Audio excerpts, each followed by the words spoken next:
Hey everyone, welcome back to our channel market wines.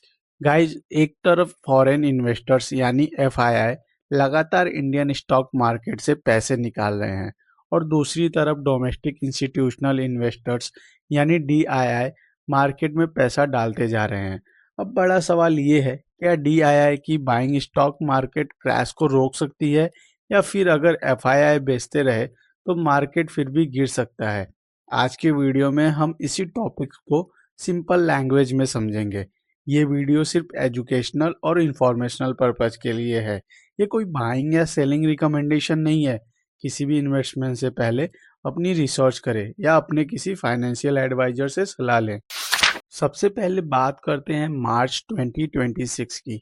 मार्च में DII ने लगभग 32,786 करोड़ के शेयर्स खरीदे।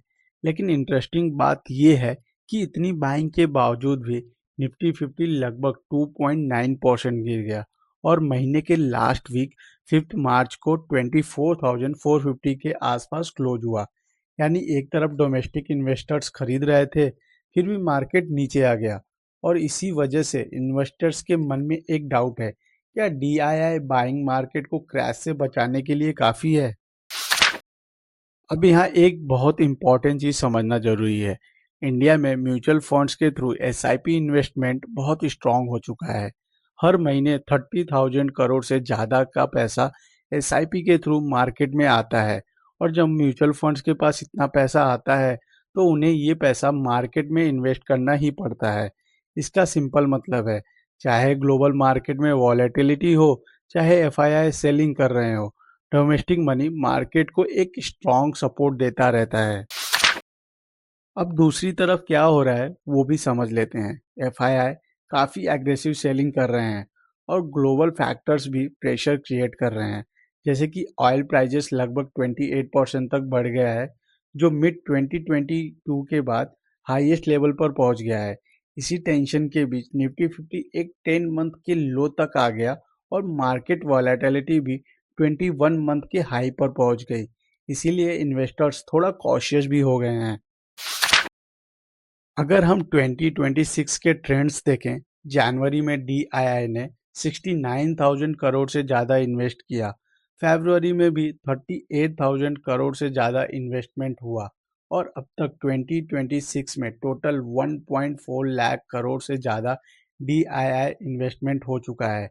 लेकिन इंटरेस्टिंग बात यह है कि इस पीरियड में निफ्टी लगभग 6.4% गिर चुका है। यानी एक बार फिर बाइंग हो रही है, लेकिन मार्केट फिर भी प्रेशर में है।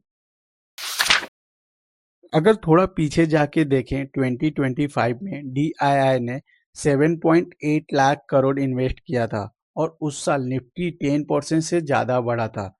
2024 में 5.26 लाख करोड़ इन्वेस्टमेंट हुआ और मार्केट 8.8% ग्रो हुआ और 2023 में भी 1.84 लाख करोड़ इन्वेस्टमेंट के साथ मार्केट लगभग 20% चढ़ा था। इससे एक चीज़ क्लियर होती है, डोमेस्टिक इन्वेस्टर्स का रोल इंडियन स्टॉक मार्केट में बहुत स्ट्रांग हो चुका है। एक्सपर्ट्स का कहना है कि SIP money long term house hold saving से आता है। यानी ये पैसा शॉर्ट टर्म न्यूज या ग्लोबल पैनिक से इतना अफेक्ट नहीं होता। इसलिए जब एफआईआई सेलिंग करते हैं तो डीआईआई इन्फ्लोज मार्केट को एक कुशन प्रोवाइड करते हैं। लेकिन एक्सपर्ट ये भी कहते हैं, सिर्फ डोमेस्टिक लिक्विडिटी के भरोसे मार्केट का नेक्स्ट बिग रैली आना मुश्किल हो सकता है। उसके लिए ग्लोबल फ्लोज का सपोर्ट भी जरूरी होता है। कुछ एनालिस्ट का मानना है कि इंडियन मार्केट में एक स्ट्रक्चरल चेंज आ चुका है। पहले मार्केट ज़्यादातर फॉरेन लिक्विडिटी पर डिपेंड करता था, लेकिन अब एसआईपी इन्फ्लोज, इंश्योरेंस फंड्स और पेंशन फंड्स मिलकर एक पावरफुल डोमेस्टिक लिक्विडिटी इंजन बना चुके हैं। इसका मतलब है, आज का इंडियन मार्केट फॉरेन सेंटीमेंट पर पहले जैसा डिपेंडेंट नहीं रहा। अब बात करते हैं एफआईआई की। 2026 में अब तक एफआईआई लगभग 69,000 करोड़ के शेयर्स बेच चुके हैं। 2025 में तो सेलिंग्स और भी ज़्यादा थी, 3 लाख करोड़ से ज़्यादा का आउटफ्लो हुआ था और 2024 में भी 3 लाख करोड़ के आसपास सेलिंग हुई थी। फिर भी इंटरेस्टिंग बात यह है कि इंडियन स्टॉक मार्केट फिर भी ग्रो करता रहा और इसका एक बड़ा रीजन है स्ट्रॉन्ग डोमेस्टिक इन्वेस्टमेंट। तो गाइस सिंपल वर्ड्स में समझें तो आज के टाइम पर डीआईआई इंडियन स्टॉक मार्केट को एक स्ट्रॉन्ग सपोर्ट दे रहे हैं।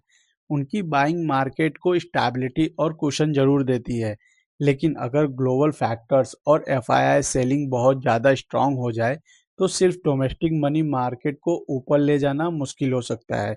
इसीलिए फ्यूचर में मार्केट का डायरेक्शन डोमेस्टिक इन्फ्लोज और ग्लोबल सेंटिमेंट दोनों पर डिपेंड करेगा। अगर आपको ऐसे ही स्टॉक मार्केट के सिंपल और क्लियर एक्सप्लेनेशन चाहिए तो वीडियो को लाइक शेयर जरूर करें और चैनल को सब्सक्राइब करना ना भूलें। और कमेंट्स में ज़रूर बताएं कि आपको लगता है डीआईआई फ्यूचर में मार्केट को स्टेबल रख पाएंगे। मिलते हैं नेक्स्ट वीडियो में।